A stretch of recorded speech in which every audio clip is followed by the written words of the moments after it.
We are here with new episode. Olivia de Havilland walked into court in 1943 knowing that Hollywood would never forgive her. Studio executives spread lies about her, and for nearly 2 years, she couldn't find work.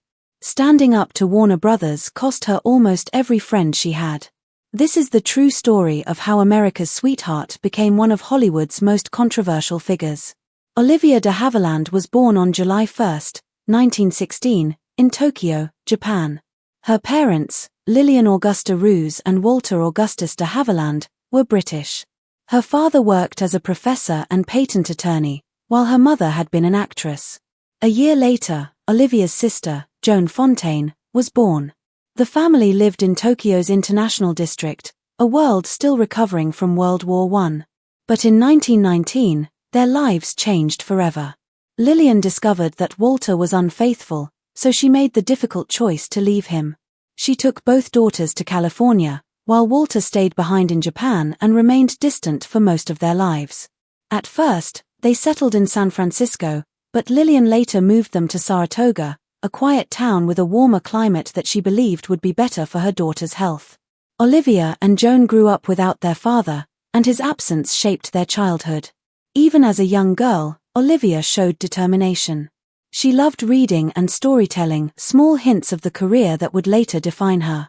Their last name, de Havilland, came from their family's roots in Guernsey, a small island in the English Channel.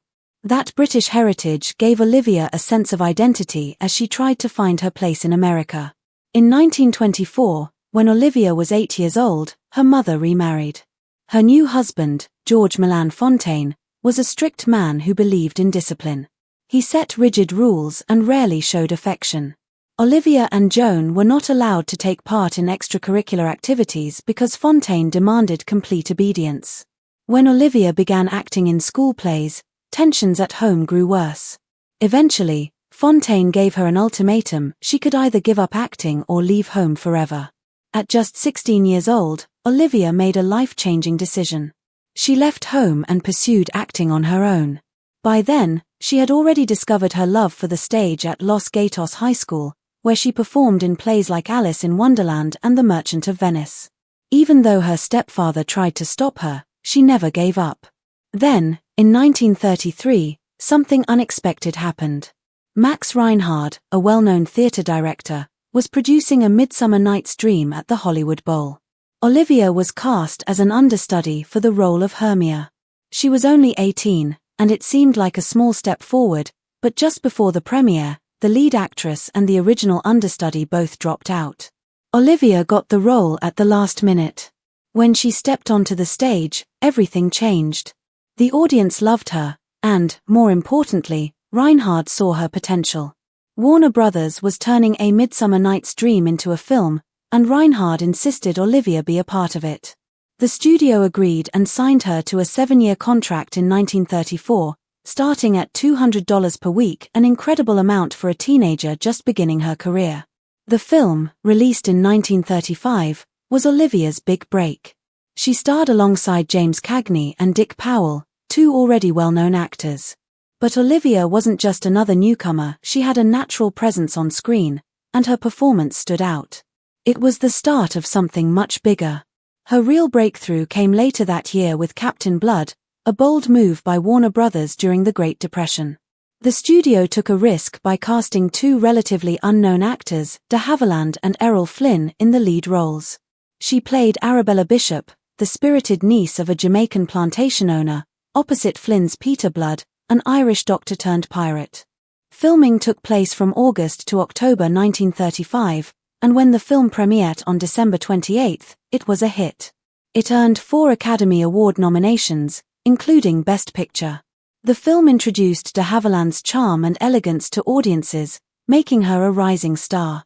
Her chemistry with Flynn was undeniable, and they became one of Hollywood's most beloved on-screen duos, starring in 8 films together. Their next major success was The Adventures of Robin Hood in 1938, a Technicolor spectacle that became an instant classic. Olivia played Maid Marian, a role that could have been just another damsel in distress.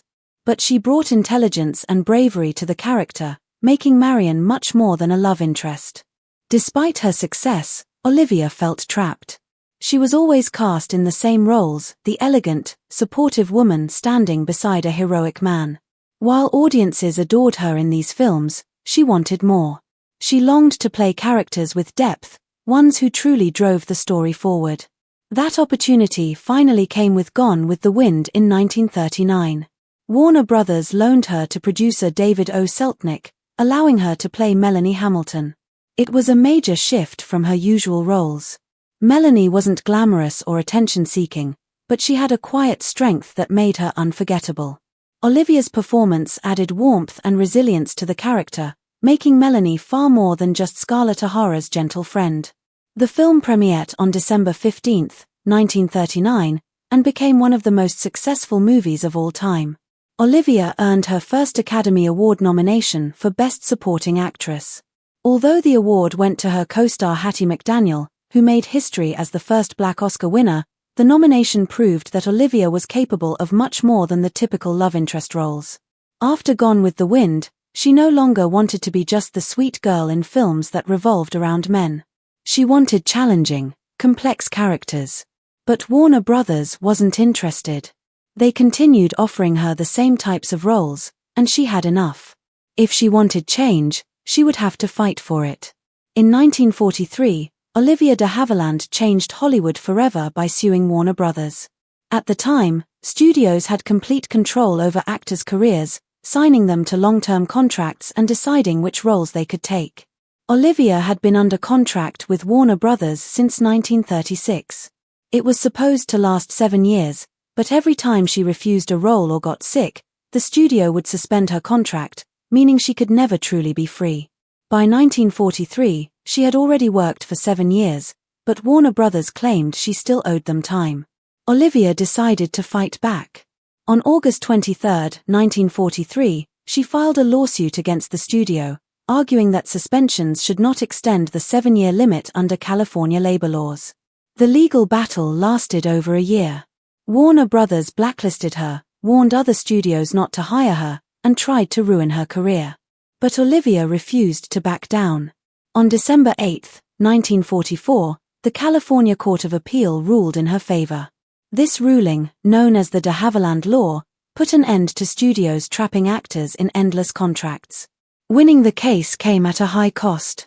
Olivia spent a fortune on legal fees and was out of work for nearly 2 years. Many believed her career was over.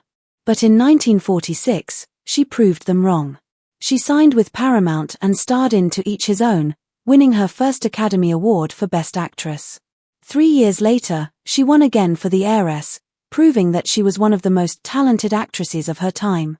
Her fight against Warner Brothers made her a hero to many actors who had been trapped in unfair contracts.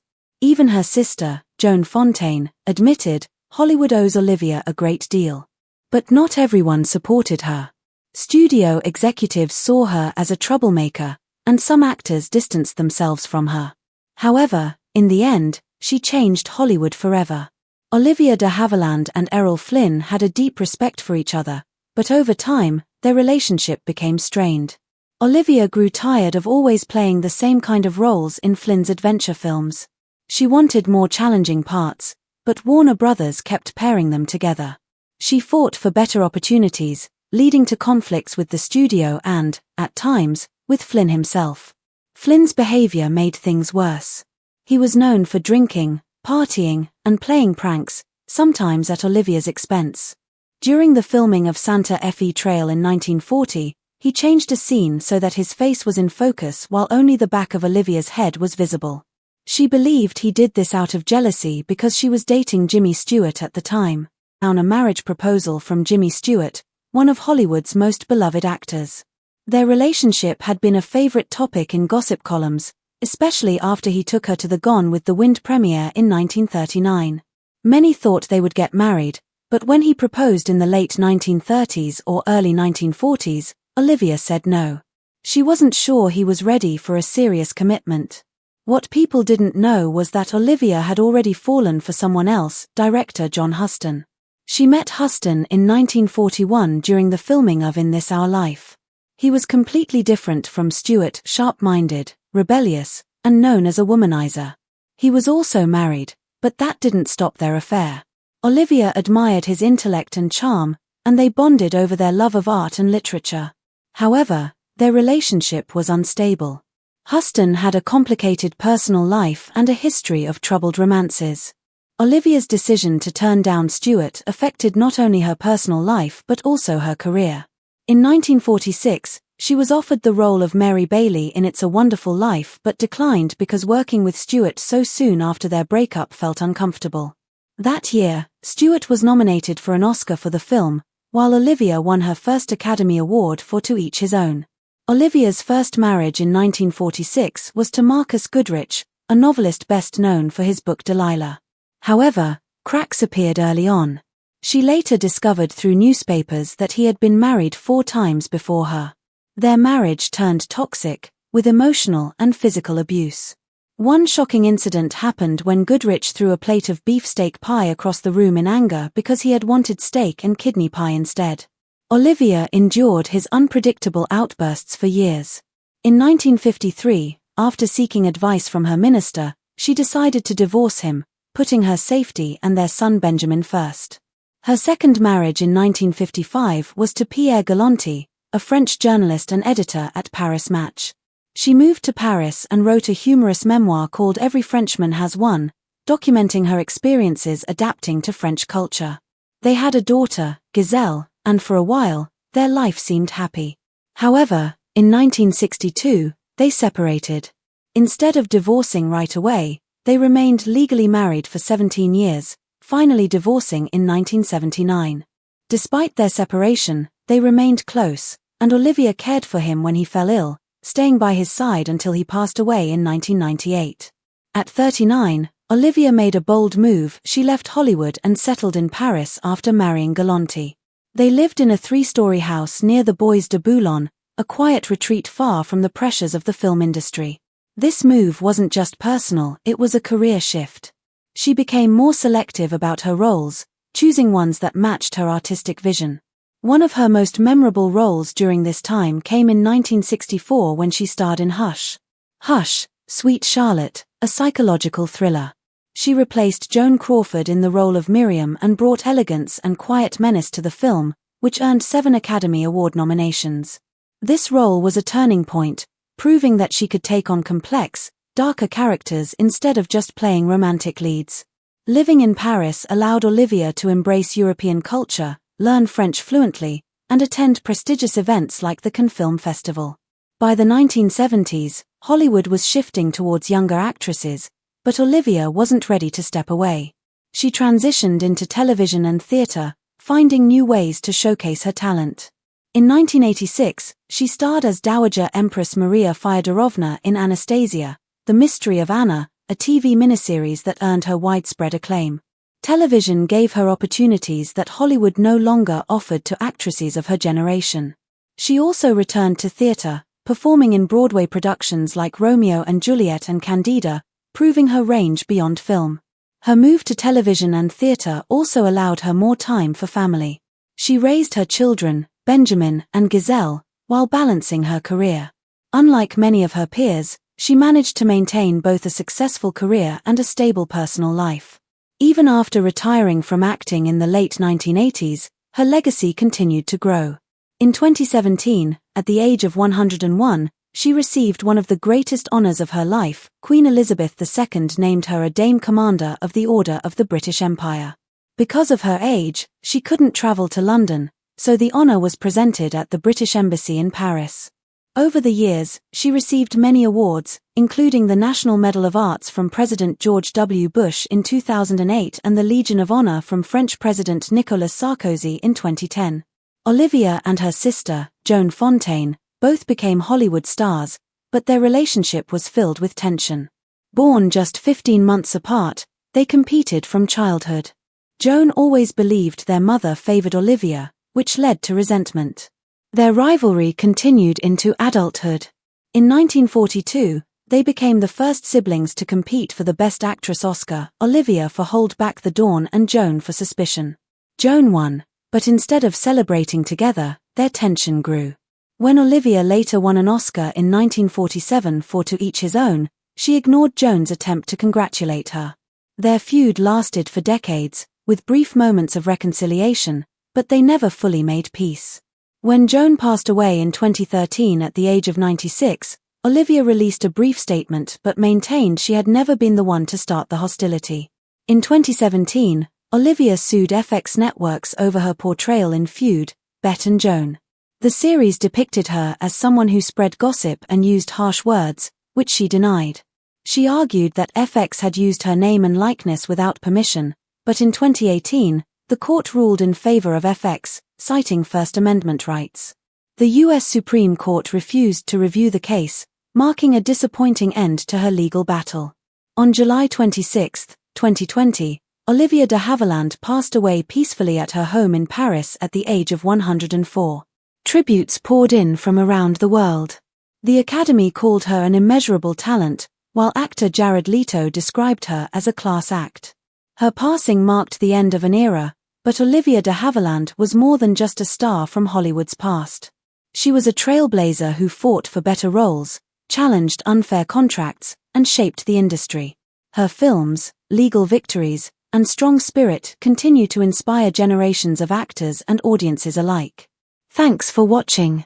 Like and subscribe our channel. It's gift from you people to us.